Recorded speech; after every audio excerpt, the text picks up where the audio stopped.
Hello dear students, welcome back to our channel Gyan Lab. तो आज के सेशन में हम आपका जो ह्यूमन हेल्थ एंड डिजीजेस है उसके आगे के टॉपिक की बात करेंगे। So today we are going to talk about your session number 10, that is communicable diseases. Okay, different type की जो कॉमन ह्यूमन डिजीजेस होती हैं उनके बारे में आज हम बात करने जा रहे हैं। तो जैसे कि आप देख सकते हैं यहाँ पर हमको दिया गया है अबाउट कॉमन ह्यूमन डिजीज़। अब सबसे पहले हम इंट्रोडक्शन पढ़ लेते हैं कि हमको इंट्रोडक्शन में क्या दिया गया है। What do we mean by common human disease? ऐसी डिजीजेस जिसके वजह से ह्यूमंस को मतलब कुछ ना कुछ सफ़र करना पड़ता है, जैसे कोई ना कोई बीमारी या कोई ना कोई डिसऑर्डर से उनको फेस करना पड़ता है। तो ह्यूमन डिजीज़ेस बहुत सारे टाइप की होती हैं। कुछ डिजीज़ेस कम्युनिकेबल होती हैं, कुछ डिजीज़ेस नॉन कम्युनिकेबल होती हैं, मतलब कुछ डिजीज़ेस छूने से फैलती हैं, कुछ डिजीज़ेस स्प्रेड नहीं होती हैं, कुछ डिजीज़ेस जेनेटिक होती हैं। तो इसके बारे में ही आज के सेशन में हम कवर करेंगे। अब तक अगर चैनल को सब्सक्राइब नहीं किया है तो सब्सक्राइब बटन पर क्लिक कर दो, फ्रेंड्स के साथ इस वीडियो को शेयर कर दो। तो देखो अब यहाँ पर इंट्रोडक्शन में क्या बताया गया है। Disease is defined as a condition of disturbed or deranged functioning of one or more organs or organ system of the body caused due to infections, defective diet और heredity। तो ऐसी डिजीज़ेस जो ऐसी एक कंडीशन क्रिएट करती है जिसके वजह से हमारी बॉडी का कोई भी एक पर्टिकुलर ऑर्गन या पूरा का पूरा ऑर्गन सिस्टम जब डैमेज हो जाता है तो उसको हम बोलते हैं डिजीज़। क्या बोलते हैं उसको हम? डिजीज़। देखो, disease is defined as a condition जिसके वजह से आपके बॉडी का कोई एक पर्टिकुलर ऑर्गन या मोर देन वन ऑर्गन और पूरा का पूरा ऑर्गन सिस्टम, जैसे पूरा किडनी, पूरा लिवर या पूरा का पूरा रेस्पिरेटरी सिस्टम, जब भी कोई ऑर्गन सिस्टम या सिंगल ऑर्गन डैमेज होता है तो उस पर्टिकुलर फिनोमिनन को हम बोलते हैं डिजीज़। और ये जो डैमेज है, ये डैमेज किसी भी फैक्टर के वजह से हो सकता है, एक्सटर्नल फैक्टर के वजह से हो सकता है, जेनेटिक फैक्टर के वजह से हो सकता है। तो यहाँ पर हमको वही बताया है that these can be caused due to infections मतलब which can be caused from external source. It can be due to defective diet। जब बच्चों को प्रॉपर खाना नहीं मिलता है यंग एज में तो माल न्यूट्रिशन हो जाता है, कुपोषण हो जाता है, जिसके वजह से उनकी बॉडी की प्रॉपर ग्रोथ नहीं होती है, प्रॉपर डेवलपमेंट नहीं होती है। तो उस वजह से भी उनकी बॉडी में बहुत सारे डिफेक्टिव डिसऑर्डर्स देखे जाते हैं। या तो वो डिजीज़ हेरिडिटी भी हो सकती है, जैसे डायबिटीज़। ओके, पेरेंट्स से ऑफस्प्रिंग्स को मिलती है। तो ऐसे अलग अलग डिसऑर्डर्स हैं, अलग अलग डिजीजेज हैं which can be transmitted through any source. So all human diseases can be broadly categorised into congenital disease and acquired disease. Human diseases को हमने दो कैटेगरी में डिवाइड किया है। पहला है कंजेनाइटल और दूसरा है acquired. What do we mean by congenital disease? Congenital means which is transferred from one parent to another offspring, मतलब एक जनरेशन से दूसरे जनरेशन में जो डिजीज़ ट्रांसफ़र होती है उसको हम बोलते हैं कंजेनाइटल डिजीज़। क्या बोलते हैं उसको हम? Congenital disease. Okay, which is nothing but your genetic disorder. अब आगे देखो क्या बताया गया है यहाँ पर। कंजेनाइटल डिजीज़ का डेफिनेशन बताया गया है। So let us try to understand.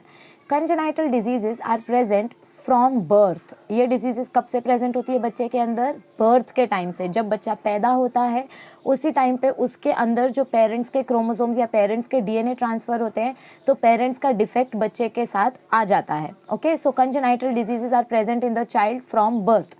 It may be caused by genetic abnormality और मेटाबॉलिक डिसऑर्डर। तो ये जेनेटिक एबनॉर्मलिटी की वजह से भी हो सकता है, मतलब पेरेंट्स के जीन्स में से कोई डिसऑर्डर ट्रांसफ़र हुआ है बच्चे में, या ऐसा भी हो सकता है कि पेरेंट्स का जीन हेल्दी था लेकिन बच्चे की जब ग्रोथ हो रही थी मदर के वुम में तब उसको प्रॉपर न्यूट्रिशन ना मिलने के कारण, मतलब प्रॉपर मेटाबॉलिज्म ना होने के कारण उसको ये डिजीज़ हो गया। सो ऐसा डिसऑर्डर जो बच्चे को पैदाइशी मिलता है, मतलब जब बच्चा पैदा होता है उस टाइम से ही जब वो डिजीज़ उसके अंदर होती है, उस डिसऑर्डर को हम बोलते हैं congenital disorder. They may be permanent and were practically incurable. तो क्या बोला गया है हमको इधर पे कि ये परमानेंट भी हो सकते हैं और इनको प्रैक्टिकली क्योर करना ठीक मतलब पॉसिबल नहीं है। अभी तक इतनी ज़्यादा हमारी साइंस टेक्नोलॉजी एडवांस नहीं हुई है कि वो कंजेनाइटल डिजीज़ेस को पूरी तरीके से जड़ से मिटा सके। अगर कोई भी डिसऑर्डर किसी बच्चे को पेरेंट्स से मिला है या मेटाबॉलिक डिसऑर्डर होने की वजह से पैदाइशी उसके अंदर वो डिफेक्ट है तो उस डिफेक्ट को कम्प्लीटली इरेडिकेट करना अब तक पॉसिबल नहीं हुआ है। टेक्नोलॉजी और साइंस के फील्ड में इसमें और एडवांसमेंट किए जा रहे हैं, बट अभी भी ये एक लैगिंग पॉइंट है that we can not eradicate the genetic disorder completely from the patient. Okay, however, modern research has helped to cure some inborn diseases through gene therapy, enzyme replacement therapy and etcetera.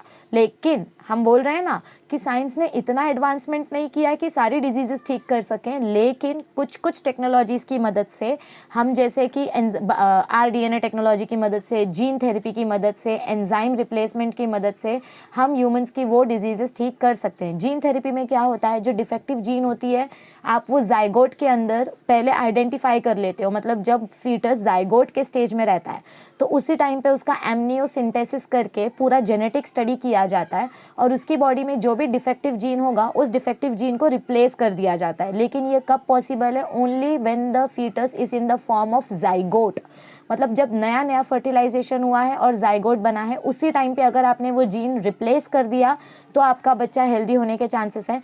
Otherwise एक बार वो cell division के form में अगर चला गया zygote तो फिर आप कितने सेल्स का जीन बदलोगे, इट बिकम्स इम्पॉसिबल, क्योंकि बॉडी में मिलियंस ऑफ सेल्स है और सबका DNA का जीन बदलना becomes very tedious task, so it is not possible only. Okay, अब देखो आगे क्या बताया गया है, acquired diseases develop after the birth.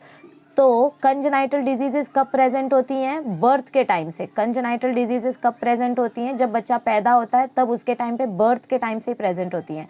लेकिन अक्वायर्ड डिजीजेस का मतलब क्या होता है, हमने अक्वायर्ड का मतलब बहुत अच्छे से पढ़ा था। Acquired diseases are present in the child after they are born. So acquired diseases develop after the birth and they can be subdivided into two categories, communicable or infectious disease and non-communicable or non-infectious disease. So acquired diseases के जो दो types हैं, कौन से दो types बोले हमने acquired diseases के, एक हमने बोला communicable और दूसरा हमने क्या बोला, नॉन कम्युनिकेबल। तो अब हम पढ़ते हैं कम्युनिकेबल और नॉन कम्युनिकेबल डिजीजेस के बारे में। आई होप आपको इंट्रोडक्शन अच्छे से समझ में आ गया होगा। So now see what are communicable and what are non-communicable diseases.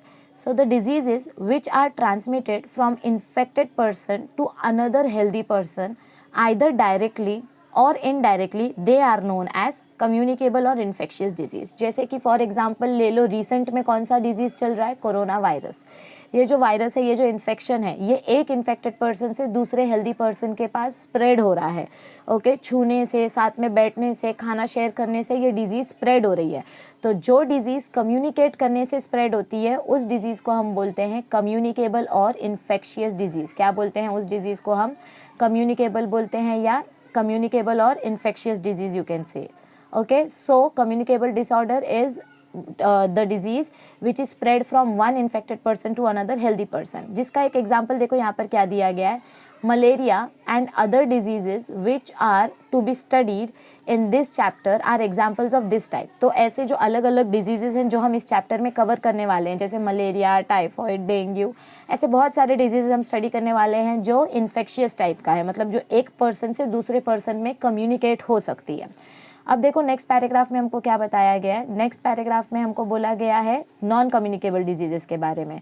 So the diseases that can not be transmitted from infected person to another healthy one either directly or indirectly are known as non-communicable disease और non-infectious disease। तो ऐसी disease जो transfer नहीं हो सकती, जैसे HIV का infection, ads जो होता है, एड्स के पेशेंट्स के साथ अगर आप बैठोगे, उनके साथ खाना खाओगे तो आपको वो बीमारी हो जाएगी, ऐसा नहीं है। हम डिटेल में पढ़ेंगे एड्स के बारे में, don't worry at all. Okay, हम सारी डिजीज़ेस के बारे में डिटेल में पढ़ने वाले हैं।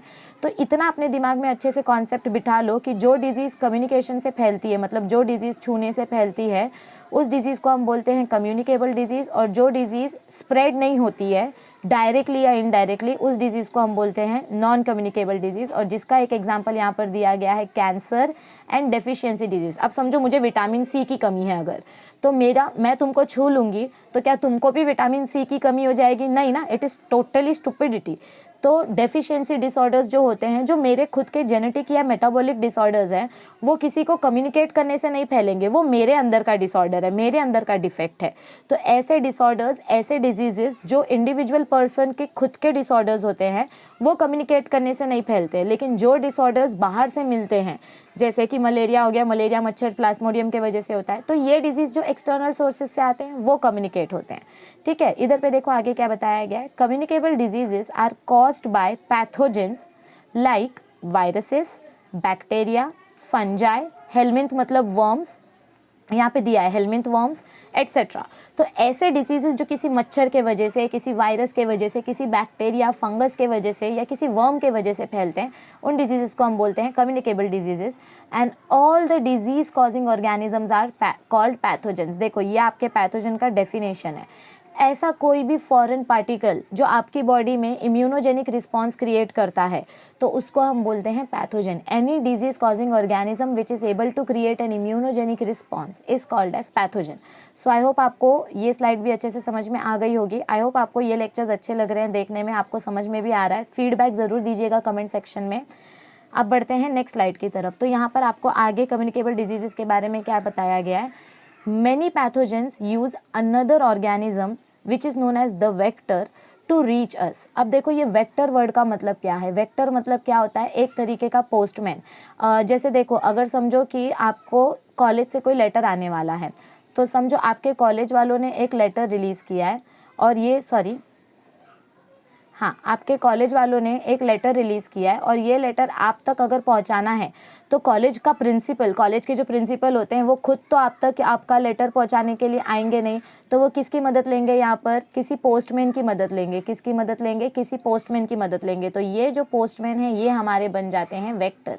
क्या बन जाते हैं ये पोस्टमैन हमारे, वेक्टर। तो वेक्टर का मतलब क्या होता है, ऐसा कोई पर्टिकुलर इंसेक्ट या ऐसा कोई पर्टिकुलर ऑर्गेनिज्म जो पैथोजन को कैरी करे। जैसे मलेरिया का भी हम एग्जांपल देखेंगे। मलेरिया एक प्रोटोजोअन डिजीज़ है, मतलब वो एक छोटे से प्रोटोजोआ के वजह से होता है, लेकिन वो प्रोटोजोआ खुद ह्यूमंस में नहीं जाता है। वो प्रोटोजोआ मच्छर के स्टमक में रहता है और जब मच्छर ह्यूमंस को काटते हैं तो मच्छर की मदद से वो प्रोटोजोआ ब्लड में एंटर करता है। तो ऐसे पैथोजेंस जो किसी की मदद लेते हैं ह्यूमंस को बीमार करने के लिए, उन पैथोजेंस को लगती है किसकी हेल्प, वेक्टर की मदद लगती है। किसकी मदद लगती है, वेक्टर की। तो ये पार्ट अच्छे से समझ लो। क्या बोला गया है हमको इधर पे, many pathogens use another organism. बहुत सारे पैथोजेंस को किनकी हेल्प लगती है, अनदर ऑर्गेनिज्म की हेल्प लगती है। और उस अनदर ऑर्गेनिज्म को जो पोस्टमैन का काम कर रहा है, कैरियर का काम कर रहा है, उसको हम बोलते हैं vector. These vectors are actually parasites which we regularly come across. हम मतलब ये जो वेक्टर्स होते हैं ये एकदम नॉर्मल वेक्टर्स है जो हमारे एनवायरनमेंट में बहुत ज़्यादा अमाउंट में प्रेजेंट है। जैसे इंसेक्ट, मच्छर वगैरह ले लो, बटरफ्लाई ले लो, ये तो बहुत ज़्यादा प्रेजेंट है ना नेचर में, और हम इनसे रोज़ डे टू डे कॉन्टैक्ट में आते रहते हैं। तो ये वेक्टर कोई बाहर का पर्टिकुलर फैक्टर नहीं है, ये नेचुरल ऑर्गेनिजम्स है जो एनवायरनमेंट में प्रेजेंट है और हम इनसे रोज़ इंटरैक्ट करते हैं। बस डिपेंड करता है कि जब आप इससे इंटरैक्ट कर रहे हो, मतलब समझो मुझे रोज़ एक ना एक मच्छर तो काटता ही होगा 100%, लेकिन मुझे रोज़ तो मलेरिया नहीं होता ना। क्यों? क्योंकि हर एक वेक्टर का एक पर्टिकुलर कैपेसिटी होता है, एक पर्टिकुलर प्रॉपर्टी होती है कि वो कौन सा पर्टिकुलर पैरासाइट या कौन सा पर्टिकुलर पैथोजन कैरी करेंगे। ओके, देखो इधर पे पैरासाइट मतलब क्या होता है, कोई भी ऐसा ऑर्गेनिज्म जो किसी दूसरे के ब्लड के ऊपर फीड करे, जो किसी दूसरे का खून चूसे। So parasite is an organism that lives in or on the body of another organism. So parasite एक ऐसा ऑर्गेनिज्म होता है जो किसी दूसरे ऑर्गेनिज्म के ऊपर डिपेंड करता है और अपना खुद का न्यूट्रिशन वो किससे ऑब्टेन करता है, होस्ट ऑर्गेनिज्म से ऑब्टेन करता है। कहाँ से ऑब्टेन करता है, होस्ट से। Okay, parasites are of 2 categories. Parasites की 2 कैटेगरीज हमको बताई गई हैं, एक होता है एक्टोपैरासाइट और एक होता है एंडोपैरासाइट। एक्टोपैरासाइट मतलब जो बाहर से हमें इन्फेक्ट करता है, जैसे खटमल, यहाँ पे एक एग्जांपल दिया गया ना, bed bug. Bed bug is nothing but खटमल। तो आपको जो खटमल काटता है वो पैरासाइट बाहर से हमारा खून चूस रहा है, सो दैट इज एक्टोपैरासाइट। और जो पैरासाइट बॉडी में अंदर जाने के बाद हमारा न्यूट्रिशन लेता है, जो पैरासाइट हमारी बॉडी के अंदर जाने के बाद अपना न्यूट्रिशन ऑब्टेन करता है, उस पैरासाइट को हम बोलते हैं एंडोपैरासाइट, जिसका एग्जांपल है Plasmodium. Plasmodium is nothing but it is a protozoan endoparasite of the mosquito vector and human beings। मतलब ये प्लाज्मोडियम एक ऐसा पैरासाइट है जो होस्ट के अंदर जाने के बाद अपना न्यूट्रिशन लेगा। बेड बग बाहर से ही काट के अपना पेट भर लेता है, खून पी लेता है, लेकिन प्लाज्मोडियम बाहर से कुछ नहीं करता है। प्लाज्मोडियम कहाँ प्रेजेंट है, ये मच्छर में प्रेजेंट रहता है। प्लाज्मोडियम किसके थ्रू ट्रैवल करता है, मच्छर के थ्रू ट्रैवल करता है। तो ये प्लाज्मोडियम जो मस्कीटो के अंदर है, ये प्लाज्मोडियम किसके अंदर है, it is present inside the mosquito, ये मस्कीटो के थ्रू हमारे बॉडी में एंटर करता है। तो जब ये प्लाज्मोडियम मस्कीटो के अंदर है तब तक ये मस्कीटो का न्यूट्रिशन लेगा, और जब मस्कीटो से हमारी बॉडी में आएगा तो हमारा न्यूट्रिशन सक करेगा। तो ऐसे टाइप के पैथोजन को हम बोलते हैं एंडोपैरासाइट, और जो पैरासाइट बाहर से हमारी बॉडी में अटैक करते हैं उन पैरासाइट्स को हम बोलते हैं एक्टोपैरासाइट्स। आपको समझ में आया है ये स्लाइड अच्छे से? तो हमने क्या क्या देखा इंट्रोडक्शन में? कम्युनिकेबल नॉन कम्युनिकेबल डिजीज़ के बारे में पढ़ा और पैथोजेंस के बारे में पढ़ा। अब बढ़ते हैं नेक्स्ट स्लाइड की तरफ, जो कि आपके सिलेबस का फर्स्ट डिजीज़ है, दैट इज़ मलेरिया। अब सबसे पहली बात तो मैं आपको ये बता दूं कि अफ्रीका जैसी कंट्रीज़ जो है, मैं पहले भी ये चीज़ बोल चुकी हूँ, जो अनडेवलप्ड नेशंस हैं, जहाँ पर डेवलपमेंट की बहुत कमी है, जो अभी भी डेवलप हो रहे हैं, उन कंट्रीज़ में बहुत सारी बीमारियाँ आज भी एपिडेमिक है। मतलब वहाँ पर अभी भी बहुत सारी बीमारियों का इलाज नहीं है, जिनके वजह से लोगों की डेथ होती है। ओके, और उसका एक एग्जांपल है malaria. It is a very common disease found in Africa, because of which many people die every year.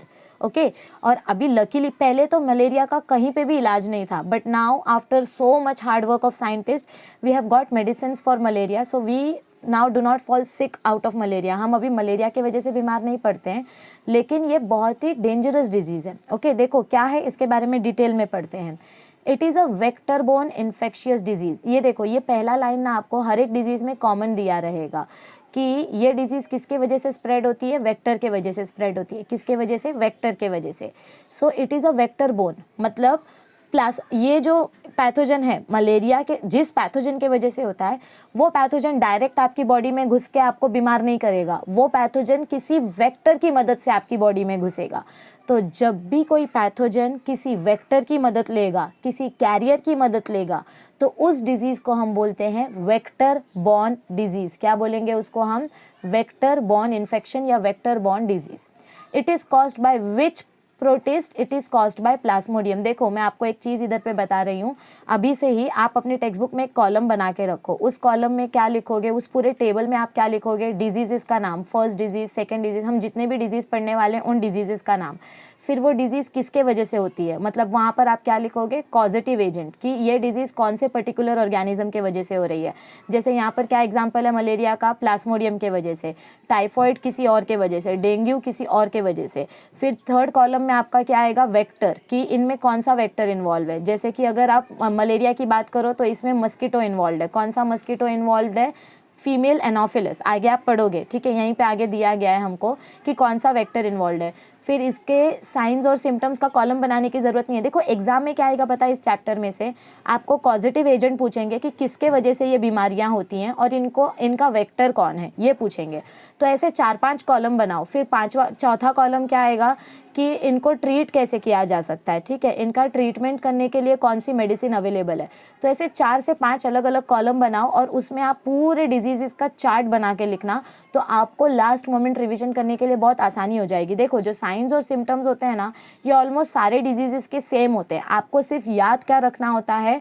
उनके कॉजेटिव एजेंट्स और उनके वेक्टर, और उनके ट्रीटमेंट के लिए अगर कोई पर्टिकुलर केमिकल का नाम दिया है तो वो मेडिसिन, ठीक है। तो देखो अब इधर पे आगे क्या बताया गया है हमको कि पॉजिटिव एजेंट्स कौन से हैं इधर पे मलेरिया के। Malaria is caused because of a protozoan that is Plasmodium. एकदम छोटा सा ये प्रोटोजोआ होता है, एकदम छोटा सा ऑर्गेनिज्म होता है जो माइक्रोस्कोप के नीचे आपको दिखाई देता है। इस छोटे से ऑर्गेनिज्म की वजह से आपको मलेरिया होता है। और ये छोटा सा ऑर्गेनिज्म आपकी बॉडी के पास खुद चल के नहीं आता है, ये मस्कीटो के थ्रू ट्रैवल करता है। Okay, so there are 4 species of Plasmodium. Plasmodium के 4 स्पीशीज हमको बताए गए, और मैं आपको बार बार बोल रही हूँ ये 4 स्पीशीज हमेशा बोर्ड एग्जाम में पूछे जाते हैं। मतलब आपको पूछा जाता है give 2 species of malarial protozoa, या एंट्रेंस एग्जाम में आपको पूछे जाते हैं कि इसमें से कौन सा स्पीशीज सबसे ज़्यादा डेंजरस है। ओके, तो सबसे पहले तो आपको ये चारों स्पीशीज 10-10 बार लिख के याद करना है। हर एक स्पीशी का नाम आपको 10-10 बार लिख के याद करना है ताकि आप एग्जाम में स्पेलिंग मिस्टेक ना करो। So which are the 4 species of malarial Plasmodium? Plasmodium vivax, Plasmodium ovale, Plasmodium malariae and Plasmodium falciparum. ऐसे 4 मलेरियल प्लाज्मोडियम के स्पीशीज़ हैं।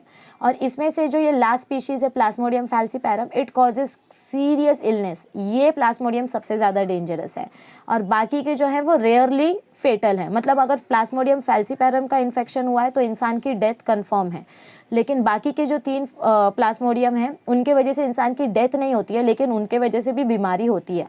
तो चारों में से सबसे डेंजरस कौन सा है? Plasmodium falciparum. Based on the species there are 4 types of malaria. तो स्पीशीज़ के बेसिस पर हमको मलेरिया के कितने टाइप्स बताए गए हैं, 4 अलग अलग टाइप। मतलब कौन से पर्टिकुलर पैथोजन के वजह से हो रहा है मलेरिया, उसके ऊपर डिपेंड करता है कि आपको कौन से टाइप का मलेरिया है। जो कॉमन साइंस और सिम्टम्स है वो सेम है, कोई भी प्लाज्मोडियम हो, लेकिन जो कॉमन साइंस एंड सिम्टम्स है वो सेम है। Symptoms of malaria begin to appear about 7 to 15 days after the bite of infective mosquito। मतलब अगर समझो आपको किसी ऐसे मस्कीटो ने काटा जिसके अंदर पहले से प्लाज्मोडियम था, जिसके अंदर पहले से क्या था, प्लाज्मोडियम था, तो ये मच्छर काटने के 7 to 15 डेज के बाद आपको इन्फेक्शन देखना स्टार्ट होता है। मतलब आपकी बॉडी में सिम्टम्स दिखना कब स्टार्ट होते हैं, after 7 to 15 days of the bite of infective mosquito. मैंने आपको बोला ना कि हमको मच्छर रोज़ काटते हैं, लेकिन डिपेंड करता है कि कौन से मच्छर में प्लाज्मोडियम था और कौन से मच्छर में प्लाज्मोडियम नहीं था।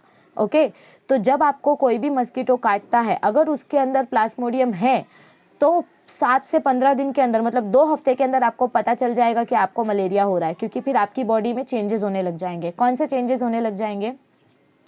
इनिशियल सिम्टम्स कौन से हैं?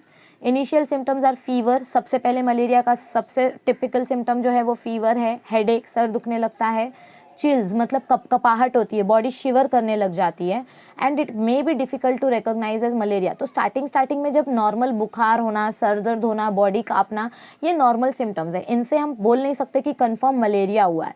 लेकिन मलेरिया का कंफर्मेशन कैसे किया जा सकता है? जो मलेरिया के स्पेशल क्लासिकल सिम्टम्स हैं, क्लासिकल मतलब specific symptoms for malaria disease is cyclic occurrence of high fever followed by sweating and sudden shivering. देखो यहाँ पे क्या लिखा गया है कि मलेरिया कैसे पहचाना जा सकता है? जब आपको बुखार 6-6 घंटे के साइकिल में आए, मतलब जब आपको समझो एक बार बुखार आ गई है, उसके बुखार आई है, बुखार के बाद 4 घंटे तक आप नॉर्मल रहोगे, फिर 4 घंटे के बाद वापस आपको बॉडी का टेम्परेचर एकदम से हाई हो जाएगा, बॉडी कांपने लगेगी, पसीना आने लगेगा, तो इसको हम बोलते हैं साइक्लिक फीवर। साइक्लिक फीवर मतलब क्या होता है? एक पर्टिकुलर टाइम के बाद आपका जो फीवर है वो 6-6 घंटे की साइकिल में आता है, ठीक है। So this is the classical symptom of fever, malaria. ये मलेरिया का स्पेशल सिम्टम्स है, okay. Such entire episode lasts for 4 to 6 hours and recurs every 2 days or 3 days। तो क्या बोला गया है हमको इधर पे कि एक बार जब बुखार आती है तो 4 घंटे तक बुखार रहती है, फिर अचानक से बुखार चली जाती है, फिर 6 घंटे के बाद वापस आती है, 6 घंटे के बाद वापस आती है तो वापस 2-3 घंटे तक बुखार रहती है, बॉडी टेम्परेचर हाई रहता है, फिर चली जाती है। तो बार बार बुखार आना जाना ये स्पेशल सिम्टम है मलेरिया का। अगर ऐसा आपके साथ हो रहा है कि आपकी बुखार बार बार आ रही है, जा रही है, बार बार बॉडी काँप रही है, पसीना पसीना हो जा रहे हो आप, then it is a classic symptom of malaria. जाओ डॉक्टर के पास और उनको बोलो मलेरिया का टेस्ट करने के लिए। तो ये स्लाइड आपको अच्छे से समझ में आई है? पक्का? आगे बढ़े? All right. तो अब देखो नेक्स्ट स्लाइड में हमको क्या बताया गया है, और आगे के सिम्टम्स क्या बताए गए हैं हमको यहाँ पर? वॉमिटिंग एंड कन्वल्जन्स, मतलब पेट में मरोड़े आना। कन्वल्जन मतलब क्या होता है? पेट एकदम ऐसे अंदर से लगता है कि कोई मिक्सर में जैसे चटनी कैसे पीसता है, वैसे अपने पेट के अंदर ऐसे बहुत ज़ोर से पेट दुखता है। और नॉर्मल पेट नहीं दुखता है, ऐसा लगता है जान चली जाएगी। So that is known as convulsions. And vomiting is also one of the sign of malaria. Arthralgia, joint pains होना, मतलब जो थोड़े से सीनियर सिटीजन्स होते हैं या जिन लोगों की बॉडी का बोन्स वीक होता है तो उनके जॉइंट पेन्स में भी बहुत दर्द होता है जब मलेरियल इन्फेक्शन उनको होता है। Anaemia due to rupturing of RBCs. देखो ये जो प्लाज्मोडियम होते हैं वो प्लाज्मोडियम ना आपके आरबीसी को ब्रेक डाउन करते हैं, आपके ब्लड को ब्रेक डाउन करते हैं। जब आपका आरबीसी ब्रेक डाउन होता है तो बॉडी में हीमोग्लोबिन की कमी हो जाती है, और हीमोग्लोबिन की कमी की वजह से आपके अंदर क्या हो जाता है? अनीमिया हो जाता है। So that is also one of the symptom of malaria.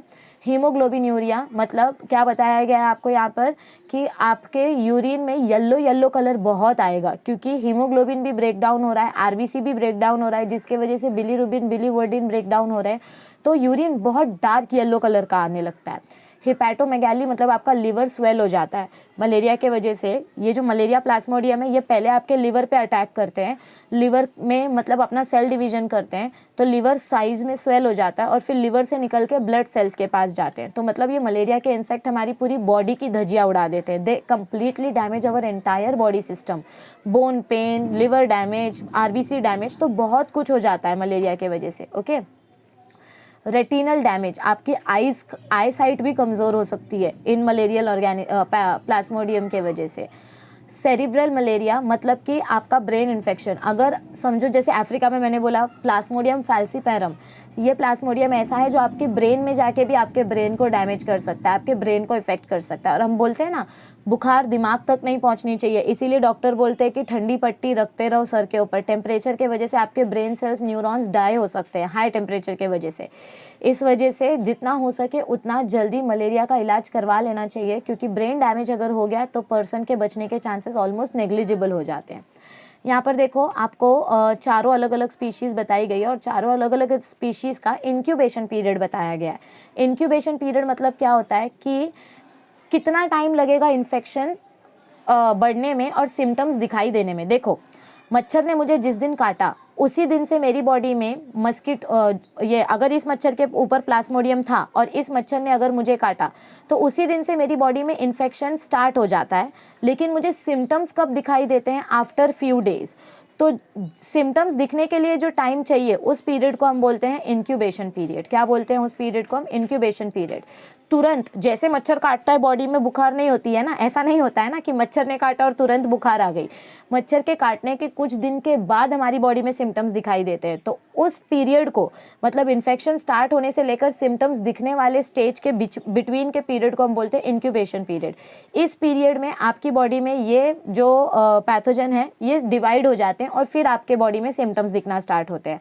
तो प्लाज्मोडियम वाइवैक्स कितने दिन लेता है सिम्टम्स दिखाने के लिए? It takes about 14 days to present the symptoms. और इसके सिम्टम्स क्या हैं कि हर 48 आवर्स के बाद बॉडी में बहुत हाई फीवर होगी, मतलब हर 2 दिन में आपको बुखार आएगी। रोज़ बुखार नहीं आएगी but after every 2 days you will get very high fever because of this pathogen. फिर सेकंड क्या है? ये कौन सा है पैथोजन? Plasmodium malaria. इसका इंक्यूबेशन पीरियड कितना है? 28 डेज। मतलब ये आपकी बॉडी में सिम्टम्स दिखाने के लिए 28 डेज का टाइम लेता है। और इसका फीवर जो है वो एवरी 3 डेज में स्प्रेड होता है। कितने डेज में स्प्रेड होता है? Every 3 days.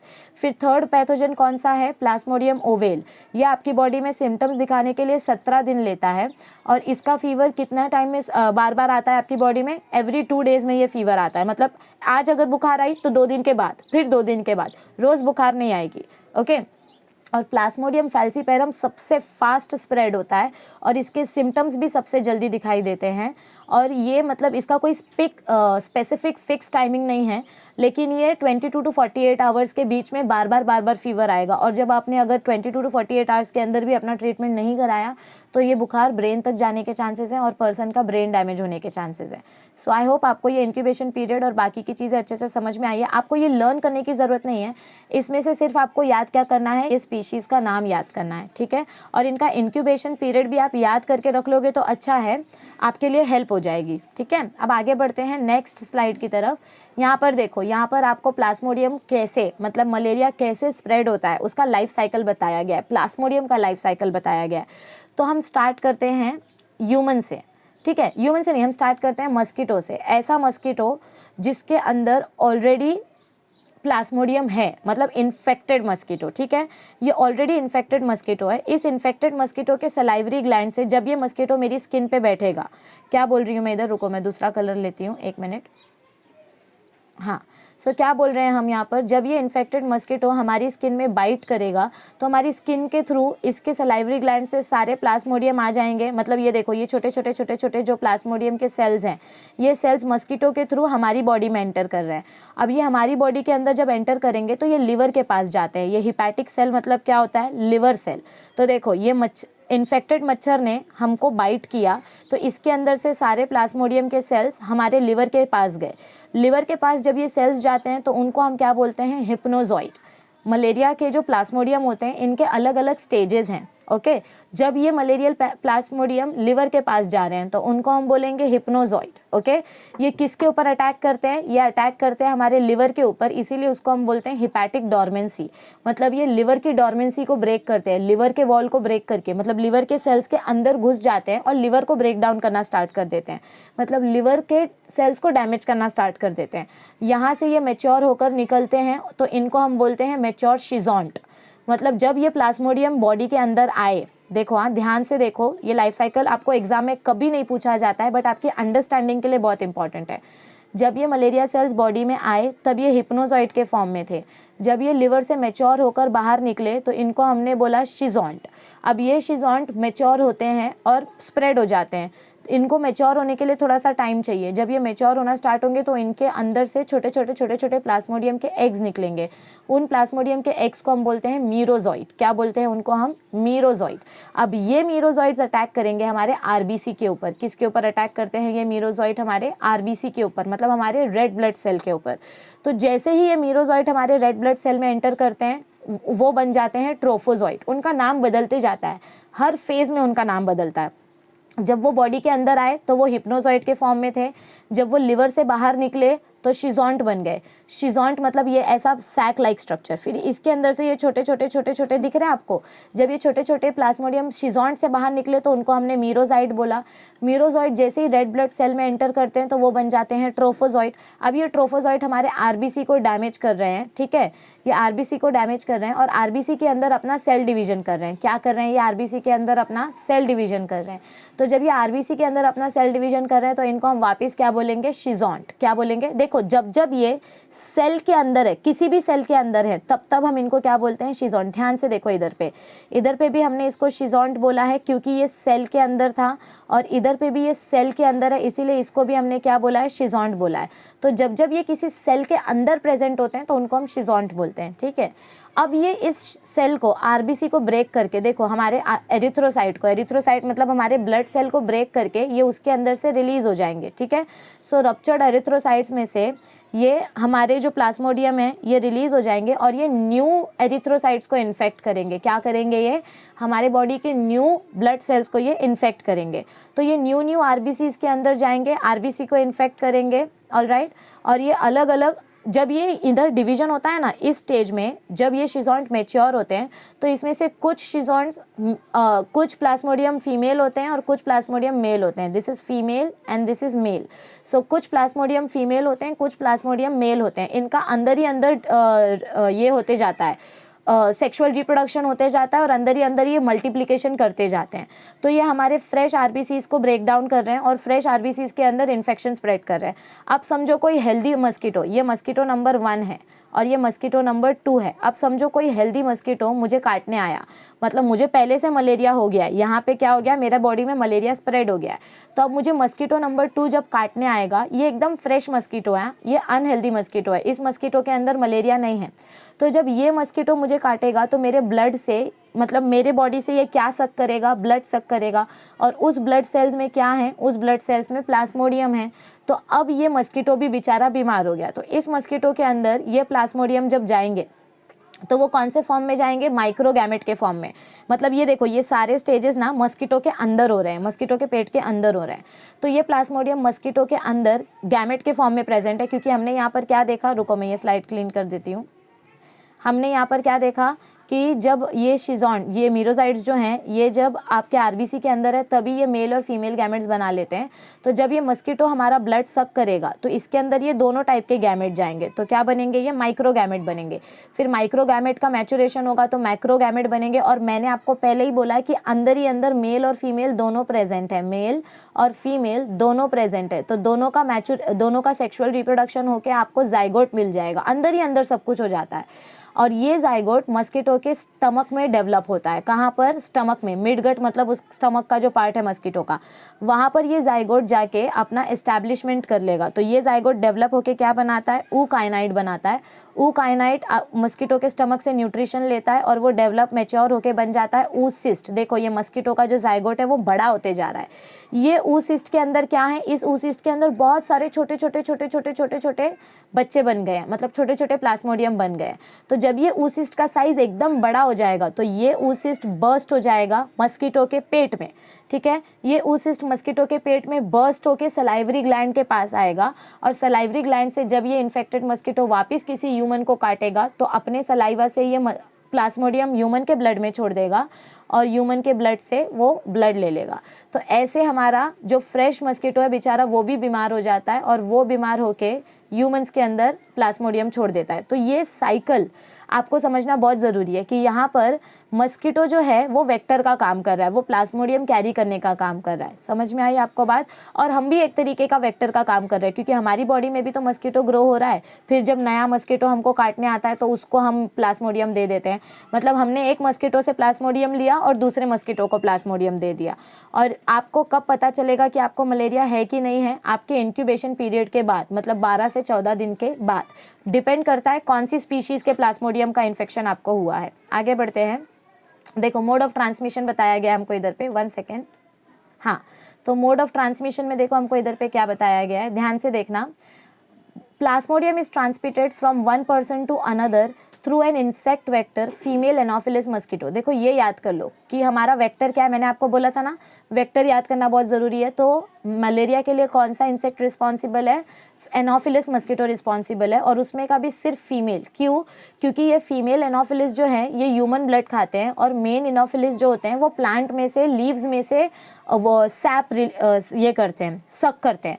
मतलब मेल्स को प्लांट का फ्रूट भी चलता है, लेकिन फीमेल मस्कीटो को ह्यूमन का ही ब्लड चाहिए। ओके, सो प्लाज्मोडियम किसके वजह से स्प्रेड होता है? मतलब कौन है प्लाज्मोडियम के carrier? Female Anopheles mosquito. Plasmodium को कौन कैरी करता है? Female Anopheles mosquito.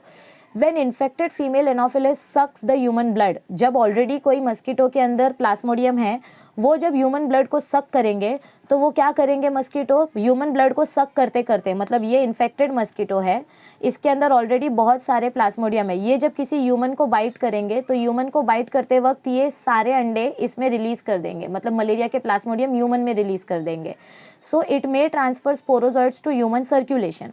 Sporozoites reproduce asexually through fission in the liver cells. Starting में जब ये स्पोरोजॉइड्स ह्यूमन में एंटर करते हैं तो ये सबसे पहले कहाँ जाते हैं? हिपैटिक सेल्स के पास जाते हैं, मतलब लिवर में रिप्रोड्यूस होते हैं। तो लिवर में इनका कैसा रिप्रोडक्शन देखने को मिलता है? असेक्सुअल रिप्रोडक्शन, ठीक है।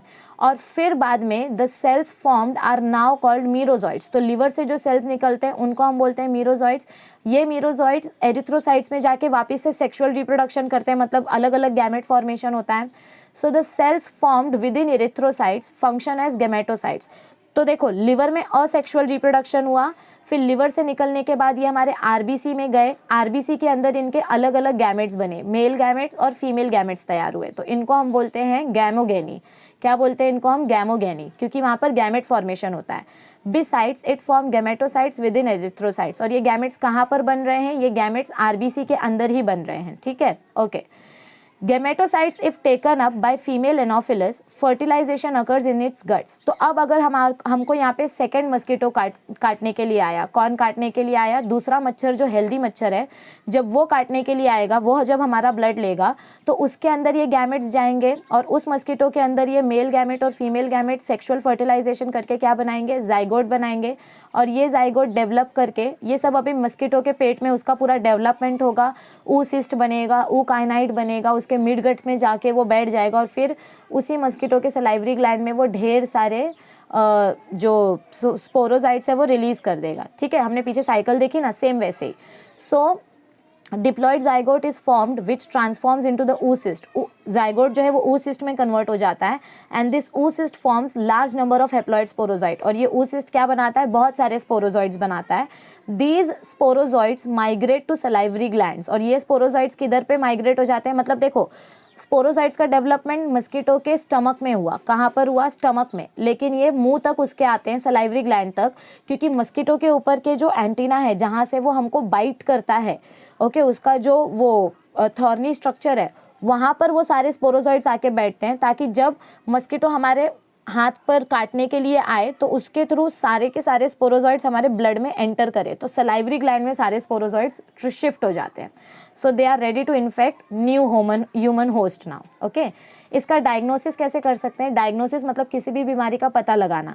सो malaria can be diagnosed by microscopic study of blood smear. Blood का जो सैंपल होता है, ब्लड स्मीयर मतलब आप थोड़ा सा ब्लड सैंपल स्लाइड के ऊपर स्प्रेड करके उस स्लाइड को माइक्रोस्कोप के नीचे देखते हो, तो उसको हम बोलते हैं ब्लड स्मीयर। तो आपको दिखाई देता है कि आपके आरबीसी के अंदर कोई पर्टिकुलर सेल्स की ग्रोथ हो रही है, तो समझ जाते हो कि ये मलेरिया का ब्लड है। Besides, other rapid diagnostic tests based on nucleic acid amplification techniques are also used। और भी बहुत सारे टेस्ट है जिनकी मदद से आप मलेरिया का डिटेक्शन कर सकते हो। नेक्स्ट क्या बताया गया है हमको इधर पे? ट्रीटमेंट कैसे किया जा सकता है, मैंने आपको बोला था ना 4th कॉलम में आपका ट्रीटमेंट आएगा जिसमें आप अलग अलग मेडिसिन यूज़ किए जाते हैं उसका नाम आप लिखोगे। तो मलेरिया के ट्रीटमेंट के लिए 2 दवा इधर पे दी गई है। सो treatment of malaria includes artemisinin based combination therapies. ये ACT मतलब ये क्या है, ये एक ऐसा टेक्निक है जहाँ पर आप 2-3 मेडिसिन का मिक्सचर यूज़ करते हो। World Health Organization WHO means World Health. So World Health Organization has recommended 5 different combinations. ACT means artemisinin based combination therapies. Okay, अलग अलग मेडिसिन का combination which include various combination of, कौन से अलग अलग combination use होते हैं यहाँ पर। आर्टिसिनेट करके एक मेडिसिन है, सल्फाडॉक्सिन एंड पायरीमेथामाइन एटसेट्रा। ये नाम आपको याद करने हैं, ये जो ट्रीटमेंट्स के इधर पे नाम दिए गए हैं ये नाम आपको याद करने हैं, एंट्रेंस एग्जाम में ये पूछे जाते हैं। In addition quinine is also used. So यहाँ पर 4 अलग अलग ट्रीटमेंट्स, 4 अलग अलग मेडिसिन के नाम आपको दिए हैं जिनका अलग अलग कॉम्बिनेशन यूज़ किया जाता है। देखो कॉम्बिनेशन क्यों यूज़ किया जाता है, एक मेडिसिन से आपका बॉडी टेम्परेचर लो होगा, एक मेडिसिन से आप अपने पैथोजन का डिवीजन स्टॉप करोगे, एक मेडिसिन से आपके बॉडी का स्वेटिंग स्लो होगा और एक मेडिसिन से आपके बॉडी का मेटाबॉलिज्म इंप्रूव होगा। तो ऐसे इसीलिए 4-5 कॉम्बिनेशन यूज़ किया जाता है किसी भी बड़ी बीमारी को ठीक करने के लिए। और लास्ट में इसका बचा है प्रिवेंशन एंड कंट्रोल, मलेरिया फैलने से कैसे बचा सकते हैं। देखो 100 बात की एक बात, बीमारी का इलाज है तो अच्छी बात है, लेकिन बीमार ही क्यों होना है, बीमार होने से अच्छा है कि खुद को प्रोटेक्ट करो। तो कैसे हम प्रिवेंशन कर सकते हैं। Prevention of mosquito bite by using mosquito nets and insect repellents. घर में मच्छरदानी लगाओ, आपने गांव वगैरह में देखा होगा मस्कीटो नेट लगा के रखते हैं ताकि छोटे बच्चों को मच्छर ना काटें या किसी को भी मच्छर ना काटे, तो मस्कीटो नेट बहुत अच्छा होता है।